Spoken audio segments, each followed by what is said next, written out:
ഇന്ന് സൺഡേ ആയതുകൊണ്ട് തന്നെ ഒരു മിനി വ്ളോഗൊക്കെ എടുക്കാമെന്ന് വിചാരിച്ചു. ഇത് ആദമിൻ്റെ മുടിയൊക്കെ ഒന്ന് വെട്ടണം. അവന് ചുരുണ്ട മുടിയാണ്. അതുകൊണ്ട് തന്നെ എപ്പോഴും നമുക്ക് എത്ര കുളിപ്പിക്കുന്ന സമയത്തും എത്ര തോർത്തി കഴിഞ്ഞാലും നല്ല ഈർപ്പുള്ളതുകൊണ്ട് തന്നെ എന്നും അസുഖങ്ങളൊക്കെ ഇങ്ങനെ വരികയാണ്. ഇപ്പോൾ കഫത്തിൻ്റെ ഒക്കെ ബുദ്ധിമുട്ടുള്ളതുകൊണ്ട് തന്നെ ഒന്ന് മുടിയൊക്കെ ഒന്ന് ചെറുതാക്കി വെട്ടാമെന്ന് വിചാരിച്ചിട്ട് പോകുന്നതായിരുന്നു. അവന് മുടി എനിക്ക് ഭയങ്കര ഇഷ്ടമുള്ള ഒന്നാണ് ഈ ചുരുണ്ട മുടി. ഇങ്ങനെ കാണാനും കുട്ടികൾ അങ്ങനെയൊക്കെ ഫോട്ടോ എടുക്കാനൊക്കെ നല്ല രസമാണ്.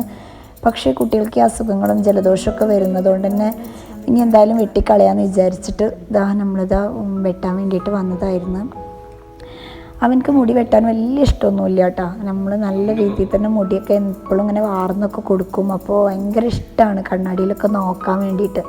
അപ്പോൾ മുടി വെട്ടുമ്പോൾ ഇങ്ങനെ ഭയങ്കര വിഷമിച്ചൊക്കെ ഇരിക്കുന്നുണ്ട്. പക്ഷേ ജലദോഷം മാറിക്കിട്ടാത്തതുകൊണ്ട് ഫോട്ടോയിലൊക്കെ കാണുമ്പോൾ നമുക്ക് നല്ല രസമായിരിക്കും കുട്ടികളെ ഈ ചുരുണ്ട മുടികളൊക്കെ കാണാൻ. പക്ഷേ ഇതിൻ്റെ ബാക്കിൽ ഇങ്ങനെ ഒരു പ്രശ്നമുണ്ട് എന്നുള്ളത് നമുക്ക് നമ്മുടെ ജീവിതത്തിൽ വന്നപ്പോഴാണ് മനസ്സിലായത്. നമ്മുടെ ഉലകത്തിൻ്റെയൊക്കെ നയൻതാരയുടെ മക്കളൊക്കെ മുടികൾ കാണുമ്പോൾ വിചാരിക്കും എന്തൊരു ക്യൂട്ടാണെന്ന്.